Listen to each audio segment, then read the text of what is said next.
പ്രിയപ്പെട്ടവരെ, ഇന്ന് നവംബർ 17 തിങ്കളാഴ്ച. അമ്മേ പരിശുദ്ധ അമ്മേ, അമ്മേ പരിശുദ്ധമേ, ദൈവമാതാവേ, കൃപാസനത്തിലൂടെ ഞങ്ങൾക്കും ഞങ്ങളുടെ ദേശത്തിനും അമ്മ മധ്യസ്ഥം തേടി തന്ന എല്ലാ അനുഗ്രഹങ്ങൾക്കും കൃപകൾക്കും ഞങ്ങളിപ്പോൾ ഹൃദയം നിറഞ്ഞ നന്ദി പറയുന്നു. അമ്മേ പരിശുദ്ധമേ, ദൈവമാതാവേ, 2004 ഡിസംബർ 7 ഉച്ചകഴിഞ്ഞ് 2:30 കൃപാസനത്തിൽ സംഭവിച്ച അമ്മയുടെ പ്രത്യക്ഷപ്പെടലിനെ കുറിച്ച് തിരുസഭയ്ക്ക് സമർപ്പിച്ചിരിക്കുന്ന പഠനരേഖകളുടെ മേൽ സഭാത്മകമായ പഠനം ആരംഭിക്കുവാൻ ഞങ്ങൾ പ്രാർത്ഥിക്കുന്നു. അമ്മേ പരിശുദ്ധമേ, ഭൂസ്വർലോകങ്ങളുടെ രാജ്ഞിയായ അങ്ങേയ്ക്ക് ഭൗമസംരക്ഷണത്തിനായി പ്രപഞ്ചപ്രകൃതിയെ തന്നെ തിരുസഭ പ്രതിഷ്ഠിക്കുവാൻ ഈ പ്രത്യക്ഷീകരണം വഴി ഇടയാക്കണമേ. പരിശുദ്ധമേ, ജപമാല മാതാവേ, സകല കൃപാസനം പ്രാർത്ഥനയോടും ചേർത്ത് ഞങ്ങളിപ്പോൾ പ്രാർത്ഥിക്കുന്ന ഈ കുടുംബത്തിന്റെ പ്രത്യേക നിയോഗം പറ മക്കളെ.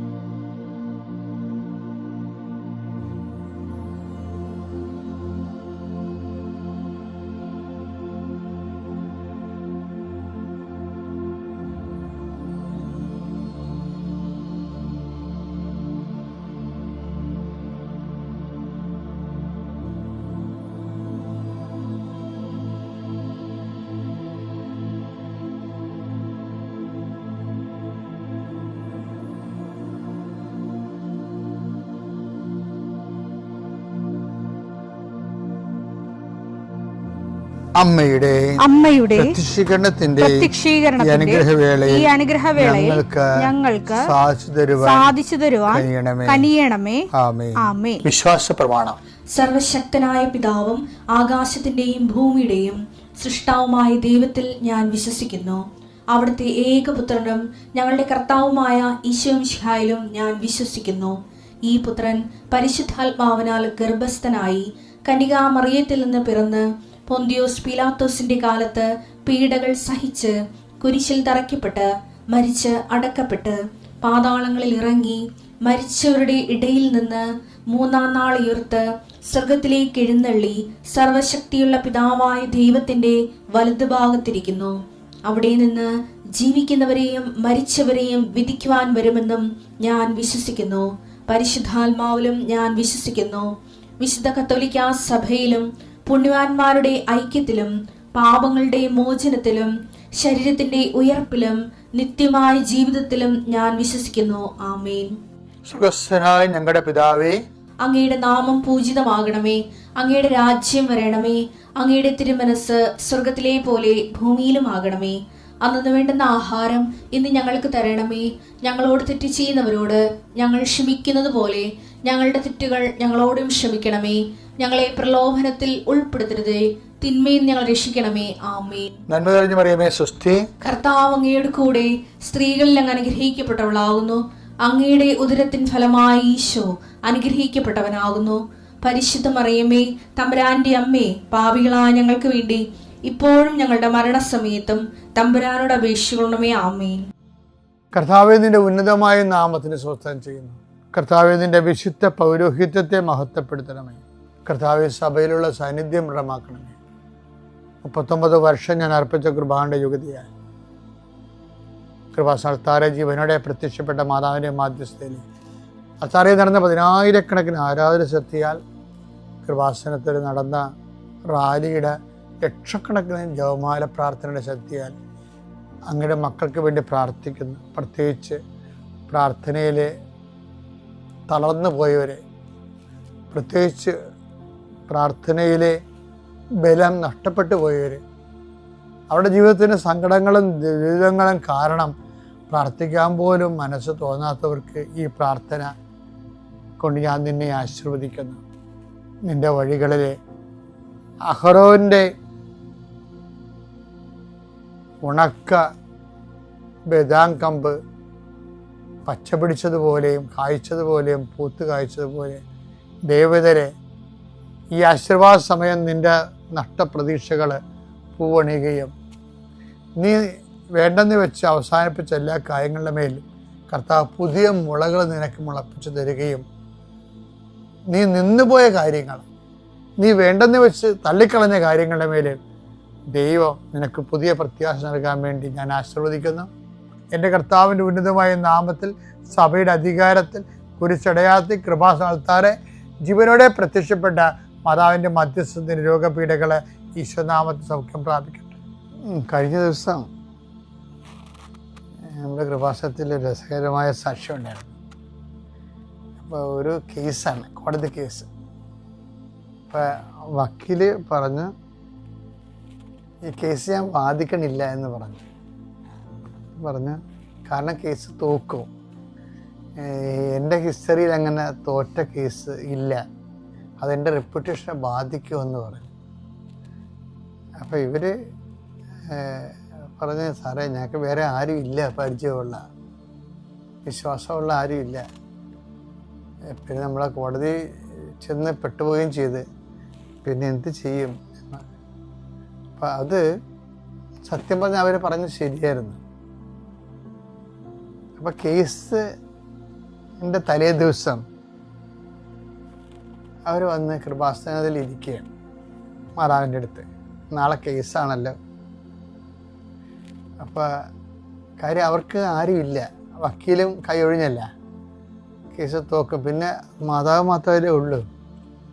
അപ്പം ആ ഒരു ഉദ്ദേശത്തിലാണ് അവർ രാവിലെ തൊട്ട് വൈകുന്നേരം വരെ കൃപാസനത്തിൽ മാതാവിൻ്റെ മുഖത്ത് നോക്കി പ്രാർത്ഥിച്ചുകൊണ്ടിരിക്കുക. അപ്പം ഒരു 3:30 വക്കീൽ വിളിച്ചു വരാം.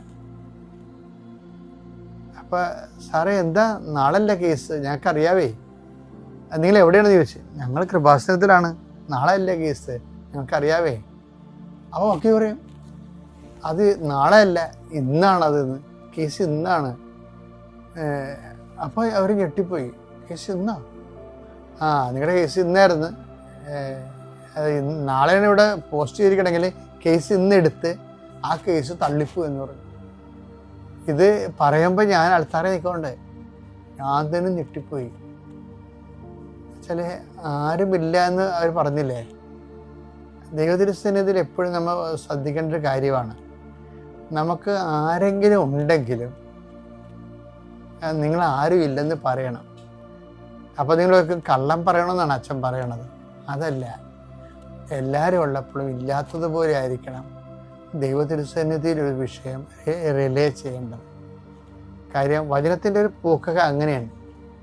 നിങ്ങളെ പ്രഭുക്കന്മാർ ആശ്രയിക്കരുത്, രക്ഷ നേടാൻ കഴിയാത്ത മനുഷ്യരിൽ അഭയം തേടരുത്. സങ്കീർത്തനം 118 8-9 വാക്യങ്ങൾ. മനുഷ്യനിൽ ആശ്രയിക്കുന്നതിനേക്കാൾ കർത്താവിൽ അഭയം തേടുന്നത് നല്ലത്. കർത്താവിൽ അഭയം തേടുന്നതാണ് നല്ലത്. പ്രഭുക്കന്മാരിൽ ആശ്രയിക്കുന്നതിനേക്കാൾ കർത്താവിൽ അഭയം തേടുന്നത് നല്ലത്. കർത്താവിൽ അഭയം തേടുന്നതാണ് നല്ലത്. അപ്പം എന്ത് വിഷയം എന്ന് പറഞ്ഞാൽ നമ്മൾ മനുഷ്യന്മാരിൽ ആശ്രയിക്കുന്നതല്ല പറയണത്. അതായത് ദൈവത്തിൻ്റെ സ്ഥാനം മനുഷ്യന്മാർക്ക് കൊടുക്കരുത്. അങ്ങനെ കൊടുത്താലേ കുഴപ്പം വെച്ച് കഴിഞ്ഞാൽ നിങ്ങളുടെ പ്രാർത്ഥന, നിങ്ങളുടെ റിലയൻസ് ഇല്ലേ, നിങ്ങളുടെ അവലംബങ്ങളിൽ ദൈവത്തിൽ നമുക്ക് ചില പറയുക താൻ പാതി ദൈവം പാതി എന്നൊക്കെ പറയില്ല. പറയാൻ ഭംഗിയാണെങ്കിലും ഈ സംഭവം വർക്കൗട്ട് ചിലപ്പോൾ ചെയ്യത്തില്ല. ഇപ്പം ഞാനും അപ്പം നിങ്ങൾ ചോദിക്കും നമ്മൾ അധ്വാനിക്കണ്ടേ, അല്ലാതെ വെറുതെ പ്രാർത്ഥിച്ചാൽ മതിയാ എന്ന് ആ അർത്ഥത്തിലല്ല ഞാൻ പറഞ്ഞത്. മറിച്ച് നമുക്ക് ഈ കഴിവുകളൊക്കെ ഉണ്ടെങ്കിലും അതെല്ലാം തന്ന ദൈവം. അപ്പോൾ ദൈവത്തെ റിലേ ചെയ്യുമ്പോൾ നമുക്ക് ഭാഗികമായിട്ട് ചെയ്യാൻ പറ്റത്തില്ല. അതാണ് ഞാൻ ഉദ്ദേശിച്ചത്. ഭാഗികമായിട്ട് ചെയ്യാൻ പറ്റത്തില്ല. ദൈവത്തെ റിലേ ചെയ്യുമ്പോൾ നമ്മൾ താൻ പാതി ദൈവം പാതി എന്ന് പറയുമ്പോൾ ദൈവം നമ്മളൊരു ദൈവമായിട്ട് അവിടെ വരികയല്ലേ. അങ്ങനെ പറ്റത്തില്ല. അത് അപ്പോഴേ ഉള്ള കുഴപ്പമെന്ന് വെച്ച് കഴിഞ്ഞാൽ അത് നമ്മളറിയാതെ മറ്റൊരു ദൈവമായിട്ട് ഡെവലപ്പ് ചെയ്ത് വരും. അതുകൊണ്ടാണ് ബൈബിൾ എപ്പോഴും പറയണത്, ഞാനല്ലാതെ മറ്റൊരു അവലംബം നിങ്ങൾക്കുണ്ടാവരുതെന്ന്. പിതാവിൻ്റെയും പുത്രൻ്റെയും പരിശുദ്ധാത്മാവിൻ്റെയും നാമത്തിൽ ആമേൻ. പരിശുദ്ധ ദൈവമാതാവിൻ്റെ കരം പിടിച്ച് ദൈവപിതാവിനെ മുഖാഭിമുഖം കാണുവാൻ ഈ ഭൂമിയിലായിരുന്നുകൊണ്ട് മരിയൻ ഉടമ്പടി എടുത്തുകൊണ്ട് കൂടുതൽ വിശ്വസ്തയോടെ തീക്ഷ്ണതയോടെ മരിയൻ ഉടമ്പടി നിബന്ധനകൾ പാലിച്ച് മുന്നേറാൻ ഉതകുന്ന ലിവിങ് ഓറക്കിൾസ് ജീവവചസ്സുകൾ എന്ന വലിയ ശുശ്രൂഷയുടെ 29ാമത്തെ എപ്പിസോഡിലേക്ക് എല്ലാവരെയും സ്നേഹപൂർവ്വം സ്വാഗതം ചെയ്യും. ഇന്ന് നമ്മൾ സാക്ഷ്യ വചന വിശകലനത്തിനായി എടുത്തിരിക്കുന്നത് ബാംഗ്ലൂരിൽ നിന്നുള്ള റെബേക്ക ബെൻ എന്ന ഒരു വീട്ടമ്മയുടെ മകളുടെ സാക്ഷ്യമാണ്. എൻ്റെ പേര് റെബേക്ക ബെൻ. ഞാൻ ബാംഗ്ലൂരിൽ നിന്നും വരുന്നു. ഈ സാക്ഷ്യം ഞാൻ തിരഞ്ഞെടുക്കാൻ ഒരുപാട് കാരണങ്ങളുണ്ട്. കാരണം ഈ ഭൂമിയിൽ പരിശുദ്ധ ദൈവമാതാവിന് ദൈവപിതാവ് കൽപ്പിച്ചു തന്നിരിക്കുന്ന ഒരുപാട് റോളുകളുണ്ട്. ആ റോളുകളെ കുറിച്ച് വ്യക്തമായിട്ട് നമുക്ക് പറഞ്ഞു തരുന്ന, പഠിപ്പിക്കുന്ന ഒരു വലിയ സാക്ഷ്യമാണിത്. ഈ റെബേക്ക ബെൻ എന്ന് പറഞ്ഞ ഈ മകള് ബാംഗ്ലൂർ മലയാളിയാണ്, ബാംഗ്ലൂർ സെറ്റിൽഡ് ആണ്. 10-20 വർഷത്തിന് മുകളിലായിട്ട് ബിസിനസ് നടത്തുകയാണ് ഹസ്ബൻഡ്. പക്ഷേ ഈ ബിസിനസ് സംബന്ധമായിട്ട് ഒരുപാട് സാമ്പത്തിക പ്രതിസന്ധികളിൽ നട്ടം തിരിയുന്ന ഒരു മകളാണ് ഈ റെബേക്ക. കൂടെ ഈ മകൾ പറയുന്ന 6ഓളം ഓപ്പറേഷൻ വയറിൻ്റെ സംബന്ധമായിട്ട് ആന്തരിക അവയവങ്ങളുമായിട്ട് ബന്ധപ്പെട്ട് ഈ മകൾ ഓൾറെഡി കടന്നു പോയിട്ടുണ്ട്. അപ്പോൾ ഒത്തിരിയേറെ വിഷമതകളിലൂടെ കടന്നു പോകുന്ന മകളാണ്. കാരണം ഒന്ന് മുട്ടുകുത്താനോ ഒന്ന് കുറേ നേരം ഒന്ന് നിൽക്കാനോ ഈ മകൾക്ക് സാധിക്കുകയില്ല. ഇപ്രകാരം ജീവിതം വളരെയേറെ പ്രതിസന്ധി ഘട്ടത്തിൽ ഇങ്ങനെ നിൽക്കുമ്പോഴാണ് ഈ മകളോട് പലരും പറയുന്നുണ്ട്, ഞാൻ പല പ്രാവശ്യം പലരിൽ നിന്ന് കൃപാസനത്തെ പറ്റിയും കൃപാസനം മാതാവിനെ പറ്റിയും ഞാൻ കേട്ടിരുന്നു. പക്ഷെ ഒരിക്കൽ പോലും എനിക്ക് പ്രത്യേകിച്ച് ഒരു ഫീലിംഗ് ഒന്നും തോന്നിയില്ല. അപ്പോൾ മാതാവ് ഇടപെടാനുള്ള സമയമായില്ല എന്ന് ഇപ്പം ഞാൻ വിശ്വസിക്കുന്നു. ഇങ്ങനെ ഒരു ആകർഷണം തോന്നാതിരുന്നിട്ടും ദൈവമാതാവ് നേരിട്ട് സന്ദർശിക്കുന്ന ഒരു വലിയ സാക്ഷ്യമാണ് ഈ ഒരു സാക്ഷ്യത്തെ നമ്മൾ കാണുന്നത്. അതായത് സംഭവിക്കുന്ന ഇപ്രകാരമാണ്. 2022 വർഷം ഒക്ടോബർ മാസം 28-ാം തീയതി ഈ മകൾക്ക് ഒരു ഹാബിറ്റ് ഉണ്ട്. ഞാൻ എല്ലാ ദിവസവും രാവിലെ 3 മണിക്ക് എഴുന്നേറ്റ് ബൈബിൾ വായിക്കും, ജപമാല പറയും. അപ്പോൾ ഇങ്ങനെ 2022 ഒക്ടോബർ മാസം 28-ാം തീയതി പതിവ് പോലെ 3 മണിക്ക് ജപമാല ചൊല്ലാനും ബൈബിള് വായിക്കാനും ഒക്കെ ഈ മകള് അതിരാവിലെ 3 മണി എന്ന് പറയുമ്പോൾ നമുക്കറിയാം വെളുപ്പിന് അതിരാവിലെയാണ് എഴുന്നേൽക്കുകയാണ്. ഈ സമയത്ത് ഈ മകള് ഒരു വാക്യം കൂട്ടിച്ചേർക്കുന്നുണ്ട്. അത് ഇപ്രകാരമാണ്: ഒരിക്കൽ പോലും വിശ്വാസം ഞങ്ങൾ കൈവിടുകയോ പ്രാർത്ഥന ഉപേക്ഷിക്കുകയോ മാതാവിൻ്റെ ജപമാല കൈവിടുകയോ ഒരിക്കലും ചെയ്തിട്ടില്ല. അതാണ് ഈ ഒരു കുടുംബത്തിൻ്റെ പ്രത്യേകത. അതുമല്ലെങ്കിൽ ദൈവപിതാവിൻ്റെ അടുത്ത് ഇവർക്കുള്ളൊരു ആസ്തി എന്ന് പറയുന്നത് ഇതാണ്. അതായത് എന്ത് പ്രതിസന്ധി ഘട്ടം വന്നാലും മാതാവിനെ കരം പിടിച്ചുള്ളൊരു യാത്രയാണ് ഇവർ നടത്തിക്കൊണ്ടിരിക്കുന്നത്. പക്ഷേ കൃപാസന മാതാവിനെ അറിയില്ല. ഇങ്ങനെ ഒക്ടോബർ മാസം 28-ാം തീയതി 2022 വെളുപ്പിന് ഈ 3 മണിയുടെ പതിവ് പ്രാർത്ഥനകളൊക്കെ ഈ മകള് സമാപിപ്പിച്ച് ഉറങ്ങിപ്പോയി. മയങ്ങിപ്പോയപ്പോൾ ഞാൻ സമയം ഉറങ്ങുന്നതിന് മുമ്പ് ഞാൻ 5 മണിയായിരുന്നു സമയം കണ്ടത്. പക്ഷെ ഞാൻ മയക്കത്തിൽ ഇങ്ങനെ ഒരു സ്വരം കേട്ടു, നീ എഴുന്നേറ്റ് കൃപാസനത്തിലേക്ക് വാ എന്ന്. ഇങ്ങനെ കൃപാസനത്തിലോട്ട് വാ എന്ന് പറഞ്ഞതിന് ശേഷം അമ്മ വ്യക്തമായിട്ടൊരു മകളുടെ പേര് പറയും. അപ്പോൾ എന്നോട് ഒരു പെങ്കൊച്ച് എപ്പോഴും കൃപാസനത്തെ പറ്റി പറയുമായിരുന്നു. അപ്പം വീണ്ടും ഞാൻ സ്വരം കേട്ടു, ഏഞ്ചലായ കൂട്ടി നീ കൃപാസനത്തിലേക്ക് വാ എന്ന്. ഏഞ്ചല എന്ന് പറഞ്ഞൊരു മകളാണ്, ഒരു കൊച്ചുമകളാണ്. ആ മകളാണ് നിരന്തരമായിട്ട് ഈ റെബേക്കയോട് പറഞ്ഞുകൊണ്ടിരിക്കുന്നത് കൃപാസനത്തെ പറ്റി. വീണ്ടും പരിശുദ്ധ ദൈവമാതാവ് കൃപാസനത്തിലെ സമയഘടികാരം നെഞ്ചിൽ ചാർത്തി നടന്ന മരിയൻ പ്രത്യക്ഷീകരണത്തെ സാധൂകരിക്കുന്ന ഒരു കാര്യം കൂടി പറയും. നീ ഡേറ്റ് ഇട്ട് എൻ്റെ മുമ്പിൽ വിഷയങ്ങൾ സമർപ്പിക്കാൻ പറയും. വീണ്ടും അപ്പോൾ ഈ റെബേക്ക പരിശുദ്ധ ദൈവമാതാവിനോട് ഒരു സംഭാഷണം നടത്തുകയാണ്.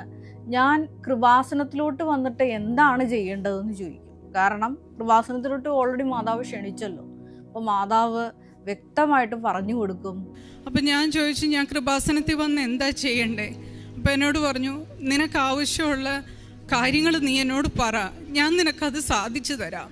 നമുക്കറിയാം കൃപാസനത്തിലെ മരിയൻ ഉടമ്പടിയുടെ മർമ്മം എന്ന് പറയുന്നത് യോഹന്നാൻ 2:5. അവൻ നിങ്ങളോട് പറയുന്നത് പോലെ ചെയ്യുവിൻ. അവർക്ക് വീഞ്ഞില്ല എന്ന് ദൈവമാതാവ് ഈശോയുടെ അടുത്ത് മധ്യസ്ഥം പറയുമ്പോൾ ഈശോയുടെ മറുപടി എന്താ? അവൻ നിങ്ങളോട് പറയുന്നത് പോലെ ചെയ്യും. കൃപാസനത്തിൽ നടക്കുന്ന മരിയൻ ഉടമ്പടിയുടെ മർമ്മവും അതുതന്നെയാണ്. ഈശോ പറയുന്ന കാര്യങ്ങൾ ജീവിതത്തിൽ ചെയ്യുക, ക്രിസ്തുവാകുന്ന രക്ഷയെ പ്രാപിക്കുക, പരിശുദ്ധാത്മാവിൻ്റെ വലിയ സമാധാനം കണ്ടെത്തുക. ഈ ഒരു സാക്ഷ്യം ഞാൻ കേട്ടപ്പോൾ എൻ്റെ മനസ്സിലോട്ട് ഒരുപാട് വചനങ്ങൾ കയറി വന്നു. ഈ ആത്മീയതയിൽ ഒരുപാട് വളരാൻ ആഗ്രഹിക്കുന്ന യുവതയോട് ഞാൻ എപ്പോഴും എനിക്ക് അടുപ്പമുള്ളവരോട് പറഞ്ഞു കൊടുക്കുന്ന ഒരു കാര്യം ഇതാണ്. അത് ഒന്നാമതായിട്ട് ഇതാണ്: പ്രഭാതത്തിൽ ഉണർന്ന് നിങ്ങൾ പ്രാർത്ഥിക്കാൻ പഠിക്കണം. രണ്ടാമതായിട്ട് ഞാൻ പറഞ്ഞു കൊടുക്കാറ്, നിങ്ങൾ ജപമാല ചൊല്ലുമ്പോൾ മാതാവിൻ്റെ മുമ്പിൽ മുട്ടിൽ നിന്ന് ജപമാല ചൊല്ലണം. ഇത് ഞാൻ പറഞ്ഞു കൊടുക്കാറുള്ളതാണ്. കൂടുതൽ ആഴങ്ങളിലേക്ക് വളർന്ന വ്യക്തികളാണെന്നുണ്ടെങ്കിൽ ഞാൻ പറയും, ബൈബിളുമായിട്ട് നിങ്ങൾ ഇരിക്കണം, വിശ്വാസ പ്രമാണം ചൊല്ലണം. ഏത് വിഷയമാണെന്നുണ്ടെങ്കിലും ഈശോയോട് തന്നെ സംസാരിച്ച് ഈശോയുടെ ഹിതം ആരാഞ്ഞുകൊണ്ട് നിങ്ങൾ ബൈബിള് വിശ്വാസ പ്രമാണം ചൊല്ലി സമ്പൂർണ്ണ ബൈബിള് മുമ്പിൽ വെച്ചുകൊണ്ട് നിങ്ങളത് തുറന്നു നോക്കണം. ഏത് നിങ്ങൾക്ക് ഉത്തരം കിട്ടാത്ത വിഷയമാണെന്നുണ്ടെങ്കിലും ഈശോ വചനത്തിലൂടെ നമ്മളോട് സംസാരിക്കും. പ്രഭാഷകൻ 32:14 നമ്മൾ ഇപ്രകാരം വായിക്കുന്നു: പ്രഭാതത്തിൽ ഉണർന്ന് അവിടുത്തെ അന്വേഷിക്കുന്നവർക്ക് കൃപ ലഭിക്കും. അപ്പോൾ ഈ പ്രഭാത സമയത്ത് പ്രാർത്ഥിച്ചിട്ടുള്ള വ്യക്തികൾക്കറിയാം, ഈ അത്യുന്നതൻ്റെ ജ്ഞാനം ഭൂമിയിൽ നിറഞ്ഞു നിൽക്കുന്ന വലിയൊരു സമയമാണത്. അതിരാവിലെ ഉണർന്ന് പ്രാർത്ഥിക്കുക. എൻ്റെ കൃപാസനത്തിലോട്ടുള്ള ദൈവവിളിയുടെ ആദ്യ കാലഘട്ടങ്ങളിൽ ഒരു 2:30 മണിയാകുമ്പോൾ ദൈവപിതാവ് എന്നെ പ്രത്യേകമായിട്ട് വിളിച്ചെഴുന്നേൽപ്പിച്ച് പ്രാർത്ഥിപ്പിക്കുമായിരുന്നു. എനിക്ക് അന്നറിയില്ലായിരുന്നു ഈ കൃപാസനത്തിന് ഇത്രയേറെ മധ്യസ്ഥ പ്രാർത്ഥന ആവശ്യമായിരുന്നുവെന്ന്. കാരണം പലപ്പോഴും പല എൻ്റെ പ്രഭാഷണങ്ങളിൽ, സുവിശേഷ പ്രഘോഷണങ്ങളിൽ ഞാൻ പറഞ്ഞിട്ടുള്ളതാണ്. കാരണം കൃപാസനത്തിലൂടെ കടന്നു വരുമ്പോൾ ദൈവപിതാവ് എനിക്ക് വലിയൊരു വെളിപ്പെടുത്തൽ തന്നത് ഇപ്രകാരമായിരുന്നു: കൃപാസനത്തിൻ്റെ എല്ലാ മേഖലകളിലുമുള്ള വിശുദ്ധീകരണത്തിന് വേണ്ടി പ്രാർത്ഥിക്കണം. അപ്പോൾ അന്ന് ഞാൻ ഇവിടെ കടന്നു വന്നിട്ടുള്ളൂ. നിങ്ങളെപ്പോലെ തന്നെ 2012 ഒരാളായിരുന്നു ഞാൻ. ഇവിടെ വന്ന് ഒരു മരിയൻ തപസ് കൂടാൻ കടന്നു വന്ന ഒരാൾ മാത്രമായിരുന്നു ഞാൻ. അപ്പം എന്നോട് ദൈവപിതാവ് ഇങ്ങനെ പറഞ്ഞപ്പോൾ തീർച്ചയായിട്ടും എനിക്ക് മനസ്സിലായി, കൃപാസനത്തിൻ്റെ വിശുദ്ധീകരണം കൂടുതൽ ദൈവമഹത്വത്തിനായി, വലിയ വെളിപ്പെടുത്തലുകൾക്കായി ദൈവം ആഗ്രഹിക്കുന്നുണ്ട്. അതുകൊണ്ട് തന്നെ മധ്യസ്ഥ പ്രാർത്ഥനകൾ വേണം. ബഹുമാനപ്പെട്ട VP ജോസഫ് അച്ഛനും എന്നോട് പറഞ്ഞത് അതുതന്നെയാണ്. ജോമോളെ, എനിക്ക് സ്വന്തമായിട്ട് എൻ്റേതെന്ന് പ്രാർത്ഥിക്കാൻ എനിക്ക് പറയാൻ ഒരാളില്ല. അപ്പോൾ എൻ്റെ റോള് അതാണെന്ന് ദൈവപിതാവ് ജോസഫ് അച്ഛനിലൂടെയും എനിക്ക് വെളിപ്പെടുത്തി തന്നു. അങ്ങനെ ആഴമായിട്ടുള്ള ഉപവാസവും പ്രാർത്ഥനയൊക്കെ ഞാൻ നടത്തിയ ഒരു കാലഘട്ടം, അത് ഈ ഒരു 2:30 മണി ഒരു സമയമായിരുന്നു. ഈ മകളും പറയുന്ന പ്രകാരമാണ്: ഞാൻ വെളുപ്പിന് 3 മണിക്ക് എഴുന്നേറ്റ് ജപമാല ചൊല്ലും, ബൈബിള് വായിക്കും. അങ്ങനെ ഈശോയുടെ ഒരു സ്നേഹത്തിൽ ലയിച്ചിരിക്കുന്ന, അതായത് അത്യുന്നതൻ്റെ ജ്ഞാനത്തിൽ നിറഞ്ഞു നിന്ന ആ ഒരു സമയത്താണ് പരിശുദ്ധ ദൈവമാതാവിൻ്റെ, ബോധജ്ഞാനത്തിൻ്റെ സിംഹാസനമായ ദൈവമാതാവിൻ്റെ വലിയൊരു ഇടപെടൽ. ഈ മകൾക്ക് ക്രിസ്തുവാകുന്ന രക്ഷയും അവളുടെ കുടുംബത്തിൽ സമാധാനവും ലഭിക്കുവാൻ ദൈവമാതാവ് പറഞ്ഞുകൊടുത്ത പോംവഴി എന്നുള്ളത് ബാംഗ്ലൂരിലായിരിക്കുന്ന ഈ മകളോട് പറഞ്ഞത് ഇപ്രകാരമാണ്: നീ കൃപാസനത്തിലോട്ട് വരാനാണ് പറഞ്ഞത്. അപ്പോൾ ദൈവപിതാവ് ഈ ഒരു ഇടത്തെ പ്രത്യേകമായിട്ട് സമാധാനമില്ലാതെ കുടുക്കുകളിൽ പെട്ടിരിക്കുന്ന ഓരോ മക്കളുടെയും വിഷയങ്ങൾക്ക് സമാധാനം തരാൻ ഈ ഒരു ഇടത്തെ പ്രത്യേകമായിട്ട് തിരഞ്ഞെടുത്തു ഈ കാലഘട്ടത്തിൽ എന്നുള്ളതിൻ്റെ ഒരു വലിയ തെളിവ് കൂടിയിട്ടാണ് ഈ ഒരു സാക്ഷ്യം എന്നുള്ളത്. കുരിശിൻ്റെ ചുവട്ടിൽ വെച്ച് ഇതാ നിന്റെ അമ്മ എന്ന് പറഞ്ഞുകൊണ്ട് മാനവകുലത്തിനുമെല്ലാം അവൻ പറയുന്നത് പോലെ ചെയ്ത് കഴിയുമ്പോൾ ക്രിസ്തുവാകുന്ന രക്ഷയുടെ ആ ഒരു കൃപാ സമൃദ്ധിയും ഒപ്പം തന്നെ പരിശുദ്ധാത്മ അഭിഷേകത്തിൻ്റെ വലിയ ശാന്തിയും സമാധാനവും കുടുംബത്തിൽ കൈവരിക്കാൻ സാധിക്കും. വിശുദ്ധ യാക്കോബ് ശ്ലീഹായുടെ ലേഖനത്തിൽ നമ്മൾ ഇപ്രകാരം വായിക്കുന്നുണ്ട്. 1-ാം അധ്യായം 17-ാം തിരുവചനം. എന്താണത്? ഉത്തമവും പൂർണ്ണവുമായ എല്ലാ ദാനങ്ങളും മാറ്റമോ മാറ്റത്തിൻ്റെ നിഴലോ ഇല്ലാത്ത പ്രകാശത്തിൻ്റെ പിതാവിൽ നിന്ന് വരുന്നു. ഈ ഒരു കൃപയെ സ്വാംശീകരിക്കാൻ ദൈവമാതാവിനെ ദൈവപിതാവ് പ്രത്യേകമായി തിരഞ്ഞെടുത്തു എന്നുള്ളത് തന്നെയാണ് അവളുടെ മധ്യസ്ഥത്തിൻ്റെ ഏറ്റവും വലിയ അടയാളം എന്നുള്ളത്. അതായത് ജ്ഞാനത്തിൻ്റെ പുസ്തകം നിങ്ങൾ വായിച്ചിട്ടുണ്ടെങ്കിൽ നിങ്ങൾക്ക് മനസ്സിലാവും, മലിനമായ ഒന്നിനും ഈ ഒരു ജ്ഞാനത്തിൽ പ്രവേശനമില്ല. കാരണം അവൾ വിശുദ്ധിയുള്ളതാണ്, അവൾ മലിനമേശാത്തവളാണ്. അപ്പോൾ ഇങ്ങനെയൊരു ജ്ഞാനം ദൈവപിതാവ് പരിശുദ്ധ ദൈവമാതാവിൽ കൃപയായി ഈശോയുടെ പിറവിയായി രൂപപ്പെടാൻ ശക്തിയായി അവളുടെ ഉദരത്തിൽ വഹിക്കാൻ തിരുമനസ്സായെങ്കിൽ തീർച്ചയായിട്ടും അവളുടെ മധ്യസ്ഥം തേടുമ്പോൾ നമ്മുടെ ജീവിതത്തിൽ ഇന്നോളം പോരാടിക്കൊണ്ടിരിക്കുന്ന എല്ലാ നാരകീയ തിന്മകളെയും പോരാടുവാൻ പരിശുദ്ധ അമ്മയുടെ കരം പിടിച്ചാൽ നമുക്ക് സാധിക്കും. വെളിപാടിൻ്റെ പുസ്തകം 12-ാം അധ്യായത്തിലും നമ്മൾ അത് തന്നെയാണ് വായിക്കുന്നത്. സർപ്പത്തിൻ്റെ വായിൽ നിന്ന് രക്ഷപ്പെട്ട് തൻ്റെ സങ്കേതമായ മരുഭൂമിയിലേക്ക് പറന്നു പോകാൻ വൻകഴുകൻ്റേത് പോലുള്ള ചിറകുകൾ അവൾക്ക് നൽകപ്പെട്ടു. എന്താണ് ഈ ചിറകുകൾ? വിനയത്തിൻ്റെയും സമർപ്പണത്തിൻ്റെയും ചിറകുകളാണ്. പരിശുദ്ധ അമ്മ നമ്മളോട് പറയുന്ന രണ്ട് കാര്യങ്ങൾ ഇപ്രകാരമാണ്: ക്രിസ്തു സാക്ഷ്യം വഹിച്ച് ജീവിക്കുന്നവരാകുക, ദൈവകൽപ്പനകൾ പാലിക്കുക, അവൻ പറയുന്നത് പോലെ ചെയ്യുക. അതിനാണ് മരിയൻ ഉടമ്പടിയിൽ നമുക്ക് നിബന്ധനകൾ നൽകിയിരിക്കുന്നത്. കാരണം ഈ സർപ്പവുമായിട്ടുള്ള പോരാട്ടത്തിൽ പരിശുദ്ധ ദൈവമാതാവിൻ്റെ കരം പിടിക്കുമ്പോൾ സംഭവിക്കുന്നത് വലിയൊരു സമയച്ചുരുക്ക പ്രതിഭാസമാണ്. അതാണ് ഈ റെബേക്കയോട് ദൈവമാതാവ് പറയുന്നത്, നീ ഡേറ്റ് ഇട്ട് പ്രാർത്ഥിക്കുക.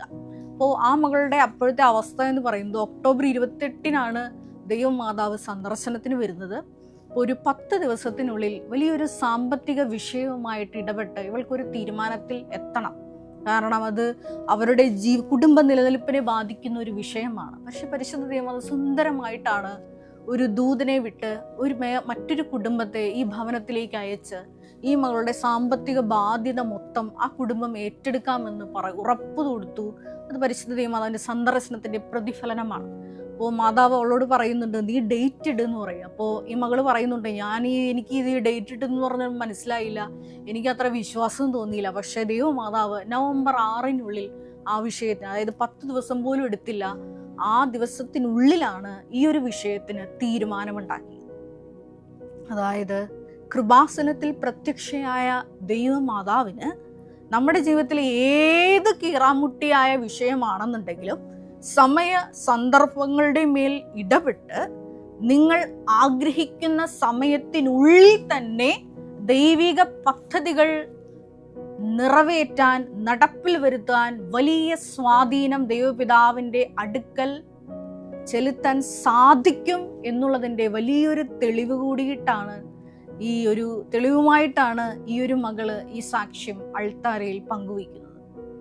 ഞാൻ പറഞ്ഞു വന്നത് പ്രകാരമാണ്, ഉത്തമവും പൂർണ്ണവുമായ എല്ലാ ദാനങ്ങളും മാറ്റമോ മാറ്റത്തിൻ്റെ നിഴലോ ഇല്ലാത്ത പ്രകാശത്തിൻ്റെ പിതാവിൽ നിന്ന് വരുന്നു. ആ പിതാവ് തന്നെയാണ് ഉൽപ്പത്തി 3:15 തിരുവചനം അനുസരിച്ച് നിനക്കും സ്ത്രീക്കും തമ്മിലും നിന്റെ സന്തതി അവളുടെ സന്തതിയും തമ്മിൽ ശത്രുത ഉളവാക്കും, അവളുടെ കുതികാലിൽ നീ പരിക്കേൽപ്പിക്കും, അവൻ സർപ്പത്തിൻ്റെ തല തകർക്കുമെന്ന ഉൽപ്പത്തി 3:15 തിരുവചനത്തിലൂടെ ഈ സാത്താൻ്റെ കൊത്തളങ്ങളെ, ആധിപത്യങ്ങളെ ഈ ഭൂമിയിൽ നിന്ന് തുടച്ചു നീക്കുവാൻ പരിശുദ്ധ ദൈവമാതാവ് ദൈവപിതാവിൻ്റെ മനസ്സിൽ ജനിച്ചിട്ടാണ് കാലത്തിൻ്റെ തികവിൽ പുത്രനായ ഈശോ ദൈവമാതാവിൽ നിന്ന് ജനിക്കുന്നത്. അതുകൊണ്ട് തന്നെ അവളുടെ മധ്യസ്ഥം വളരെ ശക്തിയുള്ളതാണ്. നിങ്ങൾ സാത്താൻ്റെ കെട്ടുകൾ പൊട്ടിക്കാൻ, ഏതെങ്കിലും ചങ്ങലകളിൽ അകപ്പെട്ടു പോയിട്ടുണ്ടെങ്കിൽ അതിൽ നിന്ന് ഊരിപ്പോരാൻ, അതുമല്ലെങ്കിൽ കീറാമുട്ടിയായിട്ടുള്ളൊരു വിഷയങ്ങൾ വർഷങ്ങളായി പേര് നടക്കുന്നുണ്ടെങ്കിൽ തീർച്ചയായിട്ടും അതിലൊരു വിടുതലിന് ആശ്രയിക്കേണ്ടത് പരിശുദ്ധ ദൈവമാതാവിൻ്റെ മടിത്തട്ടിൽ തന്നെയാണ്. കാരണം കുരിശിൻ്റെ സാധിക്കും. ചുരുങ്ങിയ സമയത്തിനുള്ളിലാണ് ഈ റബേക്കയുടെ ലൈഫ് മാറി മറയുന്നത്. ആ മകള് പറയുന്നുണ്ട്, ഞാൻ കൃപാസനത്തിൽ വരുമ്പോൾ ബഹുമാനപ്പെട്ട VP ജോസഫ് അച്ഛൻ എനിക്ക് മുട്ടിൽ നിൽക്കാൻ പറ്റാത്തത് കൊണ്ട് എൻ്റെ മുന്നിൽ അച്ഛൻ മുട്ടുകുത്തി എൻ്റെ വയറിൽ കുരിശ് വരച്ച് പ്രാർത്ഥിച്ചു. അത് കഴിഞ്ഞ് അച്ഛൻ എൻ്റെ കയ്യിൽ സൈത്ത് തന്നിട്ട് പറഞ്ഞു, വിശ്വാസ പ്രമാണം ചൊല്ലിയിട്ട് 3 പ്രാവശ്യം വയറിൽ കുരിശ് വരച്ച് പ്രാർത്ഥിക്കണം, പൂർണ്ണ സൗഖ്യം കിട്ടും, ഇവിടെ വന്ന് സാക്ഷ്യം പറയണം എന്ന് പറഞ്ഞു. തുടർന്ന് മകൾ പറയുന്നുണ്ട്, ഇപ്പോൾ ഞാൻ ഈ മൈക്ക് എടുത്ത് സാക്ഷ്യം പറയുകയാണ്. ഇത്ര സമയം എനിക്കിങ്ങനെ നിന്ന് സാക്ഷ്യം പറയാനോ മണിക്കൂറുകളോളം നിന്ന് ജോലി ചെയ്യാനോ എനിക്കിപ്പോൾ യാതൊരു ശാരീരിക ബുദ്ധിമുട്ടുകളുമില്ല.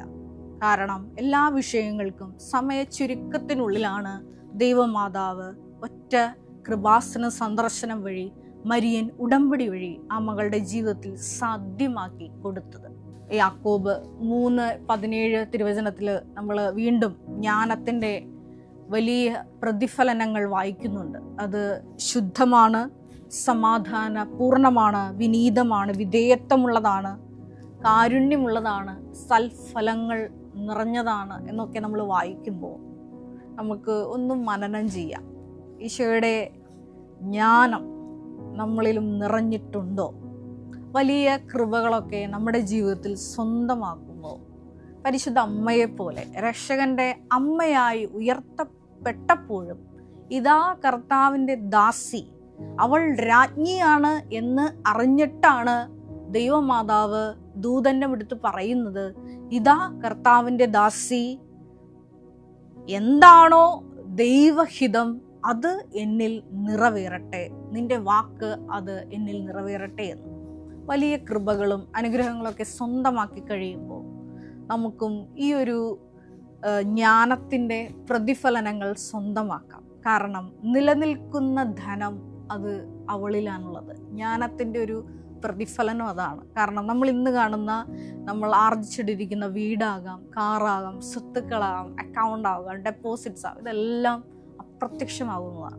നിലനിൽക്കുന്ന ധനം സ്വന്തമാക്കിയ ദൈവമാതാവ്, ഭൂസ്വർലോകങ്ങളുടെ രാജ്ഞിയായി ദൈവപിതാവിനാൽ ഉയർത്തപ്പെട്ട ദൈവമാതാവ് നമുക്ക് കാണിച്ചു തന്ന ഒരു മാതൃകയുണ്ട്, ഒരു വിനീതയുടെ എളിയ ദാസിയുടെ മാതൃക. ഇതാണ് ഓരോരോ കൃപകളും നമ്മുടെ ജീവിതത്തിൽ സ്വന്തമാക്കുമ്പോൾ നമ്മളും ആർജിക്കേണ്ടത്. അത് ആര് തന്നെയായാലും, നമ്മൾ സമൂഹത്തിൽ ഏത് പദവിയിലുള്ള വ്യക്തികളാണെന്നുണ്ടെങ്കിലും, ചിലപ്പോൾ നീ ഒരു പുരോഹിതനാകാം, അതുമല്ലെങ്കിൽ ഒരു സമർപ്പിത ജീവിതം നയിക്കുന്ന വ്യക്തിയാകാം, ഒരു വിദ്യാർത്ഥിയാകാം, അതുമല്ലെങ്കിൽ വേറെ ഏതെങ്കിലും തൊഴിൽ ഏർപ്പെട്ടിരിക്കുന്ന വ്യക്തിയാവും, ആര് തന്നെയായാലും ദൈവത്തിൻ്റെ കൃപകൾ, ദൈവത്തിൻ്റെ സാന്നിധ്യം വെളിപ്പെട്ട് കിട്ടുമ്പോൾ ദൈവമാതാവിന് ഉണ്ടായിരുന്ന, കാരണം അവൾ നിലനിൽക്കുന്ന ധനം സ്വന്തമാക്കിയവളാണ്.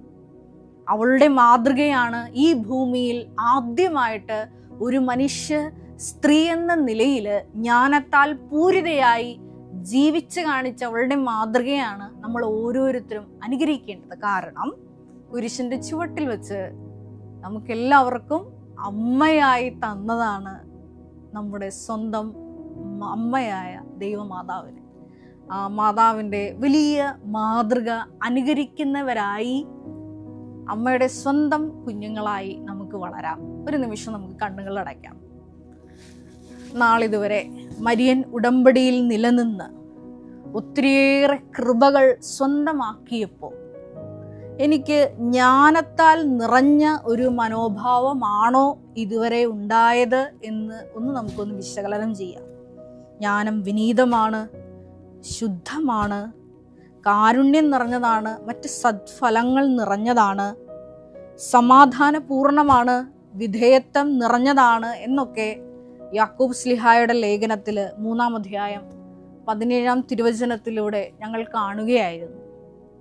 പരിശുദ്ധമേ ദൈവമാതാവേ, സമ്പൂർണ്ണ ജ്ഞാനം കൊണ്ട് നവീകരിക്കപ്പെട്ട ഒരു പുതിയ സൃഷ്ടിയാകുവാൻ കൊളോസ്യസ് 3:17 തിരുവചനം അനുസരിച്ച് പരിശുദ്ധ ദൈവമാതാവിന് ഉണ്ടായിരുന്ന ആത്മീയ നടപടികൾ, സമ്പൂർണ്ണ ജ്ഞാനത്തിൻ്റെ ആത്മീയ നടപടികൾ ഞങ്ങളുടെ ജീവിതത്തിൻ്റെ ഓരോ ഘട്ടങ്ങളിലും, പ്രതിസന്ധി ഘട്ടങ്ങളിലും, കൃപകൾ സ്വീകരിക്കുന്ന ഘട്ടങ്ങളിലും ഈശോയെ അനുകരിക്കുവാൻ പ്രത്യേകമായി ഈ ലിവിങ് ഓറക്കിൾ ശുശ്രൂഷയിലൂടെ ഞങ്ങളെ അഭിഷേകം ചെയ്യണമേ എന്ന് പ്രാർത്ഥിക്കുന്നു.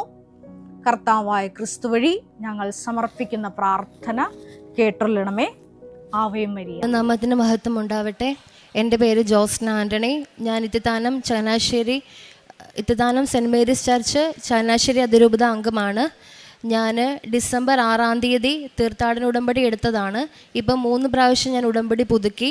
ഇതെൻ്റെ 2ാമത്തെ ഉടമ്പടി സാക്ഷ്യമാണ്. ഡിസംബർ 17, 2024 ഞാൻ ആദ്യത്തെ സാക്ഷ്യം പറഞ്ഞിരുന്നു. എൻ്റെ 1ാമത്തെ സാക്ഷ്യം എൻ്റെ ജോലിയെ സംബന്ധിച്ചിട്ടുള്ളതാണ്. ഞാൻ നേഴ്സായിട്ട് ദുബായിൽ ജോലി ചെയ്തുകൊണ്ടിരുന്ന ഒരു വ്യക്തിയാണ്. പരിശുദ്ധ അമ്മയുടെ പ്രത്യേക ഇടപെടൽ വഴി എനിക്കൊരു ഇൻ്റർവ്യൂ കിട്ടി. ഞാനത് പാസ്സായി. അതിൻ്റെ പ്രോസസ്സിങ്ങിൽ നിൽക്കുന്ന സമയത്ത് ദുബായിൽ നിന്ന് ഞാൻ റിസൈൻ ചെയ്ത് നാട്ടിൽ വന്നതാണ്. ആ സമയത്താണ് ഞാൻ തീർത്ഥാടന ഉടമ്പടി എടുക്കുന്നത്. അതുവരെ 2019 തൊട്ട് ഞാൻ ഓൺലൈൻ ഉടമ്പടിയിലായിരുന്നു. അന്ന് ഞാൻ ഈ ഉടമ്പടി ഇവിടുന്ന് എടുക്കുമ്പം മാതാവിനോട് എൻ്റെ ഈ ജോലിയുടെ കാര്യം എഴുതുമ്പം ഞാൻ ഭയങ്കര കോൺഫിഡൻ്റ് ആയിരുന്നു. കാരണം എൻ്റെ ജീവിതാനുഭവത്തിൽ മാതാവ് അന്ന് വരെ എന്നെ പ്രത്യേകം അനുഗ്രഹിച്ചിരുന്നു. ഞാൻ ചോദിച്ച ഒന്നും എനിക്ക് ലഭിക്കാതിരുന്നിട്ടില്ല. അപ്പോൾ എൻ്റെ മനസ്സിൽ ഞാൻ ഈ നിയോഗം എഴുതി 2ാം മാസം ഞാൻ കുവൈറ്റിലായിരിക്കും. വരുന്ന ജപമാല റാലി ഒന്നും എനിക്ക് കൂടാൻ പറ്റത്തില്ല, ഞാൻ പെട്ടെന്ന് പോകും. ഇതൊക്കെയായിരുന്നു എൻ്റെ മനസ്സിലുണ്ടായിരുന്നത്. പക്ഷേ ഉടമ്പടി മനുഷ്യൻ്റെ യുക്തിയിലല്ല, ദൈവത്തിൻ്റെ ശക്തിയിലാണ് പ്രവർത്തിക്കുന്നത്.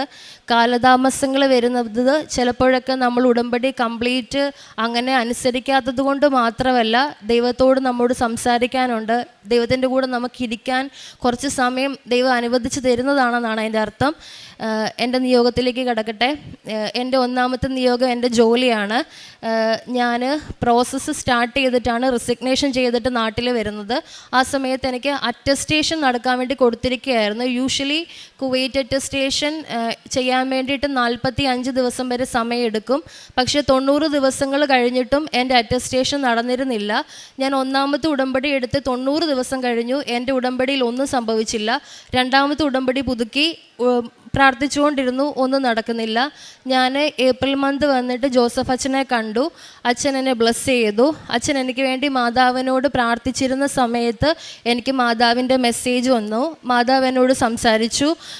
1 വർഷം കഴിയാതെ എനിക്ക് യാത്ര ചെയ്യാൻ സാധിക്കില്ല, കർത്താവ് പലതും എന്നെ പഠിപ്പിക്കാൻ ആഗ്രഹിക്കുന്നു എന്നുള്ള കാര്യം മാതാവ് എന്നോട് സംസാരിച്ചു. പക്ഷേ ഫസ്റ്റ് ഇത് കേട്ടപ്പം ഞാൻ ഒട്ടും മാതാവ് സംസാരിക്കുമ്പോൾ ഞാൻ ഇതിനോട് ഓക്കെ ആയിരുന്നില്ല. കാരണം എൻ്റെ ആഗ്രഹം നാട്ടിൽ നിൽക്കാൻ എനിക്ക് താല്പര്യമില്ല, എനിക്ക് പുറത്തു പോകണമെന്നുള്ളതായിരുന്നു.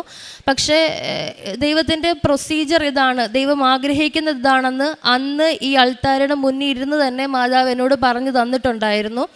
അങ്ങനെ ഞാൻ ഇവിടുന്ന് തിരിച്ചുപോയി. അടുത്ത ആഴ്ചയിൽ ഉടമ്പടി ധ്യാനത്തിൽ ജോസഫ് അച്ഛൻ പറഞ്ഞു, നമ്മൾ ഉടമ്പടിയിൽ വിഷയങ്ങൾ സമർപ്പിക്കുമ്പം നമ്മുടെ നിയോഗങ്ങൾക്ക് ഒരുപാട് പ്രയോറിറ്റി കൊടുക്കരുത്. നമ്മുടെ നിയോഗങ്ങൾ ദൈവത്തിന് സമർപ്പിക്കുക, അത് ദൈവത്തിന് കൊടുത്ത കാര്യമാണ്, ബാക്കി നോക്കാൻ ദൈവത്തിന് അറിയാം. അപ്പോൾ ഈ പ്രയോറിറ്റൈസ് ചെയ്ത് ഒരു കാര്യം മാത്രം രാവിലെയും പകലും രാത്രിയെല്ലാം ഒരേ കാര്യം പറഞ്ഞ് ദൈവത്തോട് പ്രാർത്ഥിക്കാതെ നമ്മൾ ദൈവസ്നേഹത്തിലായിരിക്കാൻ വേണ്ടിയിട്ട് ശ്രദ്ധിക്കണം. ഉടമ്പടി എന്നുള്ളത് ദൈവവുമായിട്ട് നമ്മൾ ഏറ്റവും കൂടുതൽ സ്നേഹിക്കപ്പെടുന്ന ഒരവസ്ഥയാണ്. അത് നമുക്ക് വിശ്വാസം ഉണ്ടാവണം, പ്രത്യാശ ഉണ്ടാവണം, പിന്നീടാണ് നമ്മൾ ദൈവസ്നേഹത്തിലെത്തുക. ഇതൊരു പ്രോസസ്സാണ്, നമ്മൾ ഈ പ്രോസസ്സ് കംപ്ലീറ്റ് ആവണം. അപ്പം ഞാൻ അച്ഛൻ ഇങ്ങനെ പറഞ്ഞ അനുസരിച്ച് ഞാൻ അന്ന് തൊട്ട് എൻ്റെ ഈ നിയോഗത്തിന് വേണ്ടിയിട്ട് ഈ മൊമെൻറ്റ് വരെ പ്രാർത്ഥിച്ചിട്ടില്ല. പിന്നീട് ഞാൻ എൻ്റെ നിയോഗങ്ങൾ സബ്ജക്റ്റ് ചേഞ്ച് ചെയ്തു. ഞാൻ പ്രാർത്ഥിച്ചത് എനിക്ക് പരിശുദ്ധാത്മാവിനെ കിട്ടാനും പരിശുദ്ധ കുർബാനയിൽ തിയറിയിൽ എനിക്ക് ഈശോ ഉണ്ടെന്നറിയാം, പക്ഷേ എനിക്കത് മനസ്സിലാവണമായിരുന്നു. ഞാൻ കുർബാന സ്വീകരിക്കുമ്പം കുർബാനയിൽ ഈശോ ഉണ്ടെന്നുള്ളത് എനിക്ക് ഭയങ്കര അനുഭവമാകണമെന്ന് ഞാൻ പ്രാർത്ഥിച്ചിരുന്നു. അങ്ങനെ അച്ഛനെ കണ്ടു പോയതിന് ശേഷം ഭൗതികമായിട്ടും എൻ്റെ കാര്യങ്ങൾ മുന്നേറാൻ തുടങ്ങി. ആധ്യാത്മികമായിട്ടാണ് എനിക്ക് ഏറ്റവും കൂടുതൽ ദൈവം അനുഗ്രഹിച്ചത്. ഞാൻ അച്ഛനെ കണ്ട ശേഷം ഏപ്രിൽ മാസം തൊട്ട് പരിശുദ്ധ കുർബാന ഞാൻ മുടങ്ങാതെ കാണും. ഡിസംബറിൽ ഞാൻ നാട്ടിൽ വന്ന സമയം തൊട്ട് കാണും. പരിശുദ്ധ കുർബാനയിൽ എനിക്ക് ഈശോനെ കാണാൻ സാധിക്കും. അതായത് ഞാൻ കുർബാന അർപ്പിക്കുന്ന സമയങ്ങളിൽ എനിക്ക് വൈദികനെ കാണാൻ പറ്റത്തില്ല. ഞാൻ ആ സമയത്ത് ഡിവൈൻ മേഴ്സി രൂപത്തിലുള്ള ഈശോനെയാണ് കാണുന്നത്.